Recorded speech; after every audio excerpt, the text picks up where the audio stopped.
Once, someone asked Warren Buffett what the secret of his considerable net worth was. Then, pointing to the bookshelf behind him, he said that I read about 500 pages daily. He believes that the compounding of knowledge is greater than the compounding of money. Hello, everyone, and welcome to Go Learning. Printed books versus digital books is an age-old debate. There are and there will be people who support printed books as well as electronic books. With the rising number of tech-savvy people, many are using electronic devices for reading. One very such common device is Amazon's Kindle. In the year 2007, the internet commerce company Amazon introduced an electronic book e-book reader called the Kindle. The Kindle wasn't the first dedicated e-book reader device, but it didn't really have much competition that time. There wasn't a huge demand in the market for e-book readers before the Kindle's launch.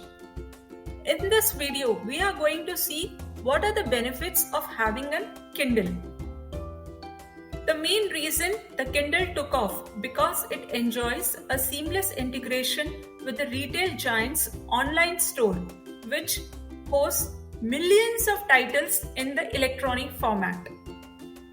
Because Kindles are wireless, you can access the store without connecting the device to a computer, which makes this very handy. You can buy a book or subscribe to an electronic version of a newspaper on Amazon and download it directly to the Kindle. Amazon also has a large customer base, which means a big audience for ebooks and lots of publishers and self-published authors wanting to jump into that market. These factors give the Kindle a leg up on the competition. But why would you want to use an e-reader in the first place? One reason is that a single e-book reader can hold many titles. The Kindle, Amazon's base model, comes with 8 GB of storage. Although there are no standard size for ebooks, it's safe to say that 8 GB is pretty good enough memory to hold thousands of titles. Amazon also offers free online storage for all of its content, so you may have a backup plan if you somehow run out of space. With a Kindle, you don't have to worry about packing heavy books in your luggage to keep you occupied for your whole trip. A single Kindle, which are hardly 10 inches by 10 inches, can hold more than enough titles to tide you over. The Kindle also has several functions that you may find helpful while reading. Example, you can bookmark a page, highlight a selection of the text, type notes or look up words in the dictionary as you read. The dictionary feature in the Kindle is a very convenient and a useful feature.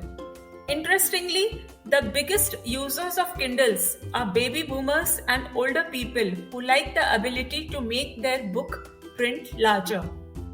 You can now translate selected words into other languages via Bing Translator.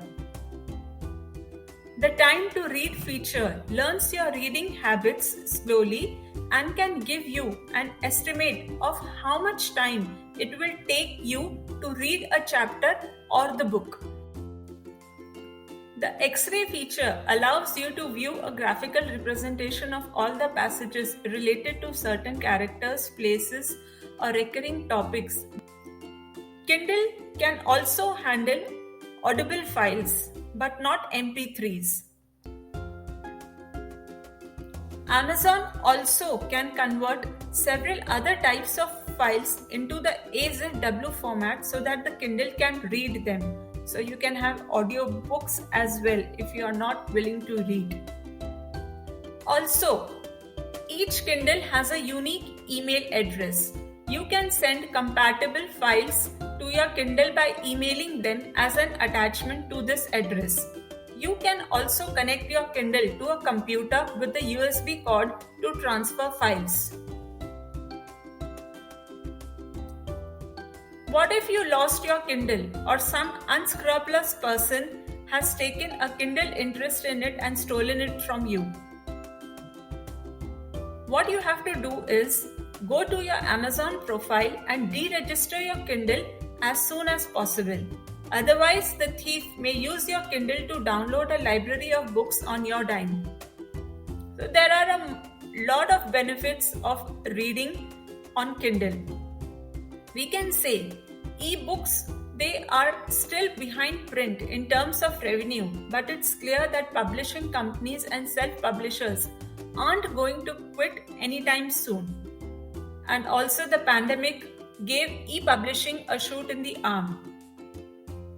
When all is said and done, e-books may not obliterate print books, but they are here to stay, and so is the Amazon Kindle.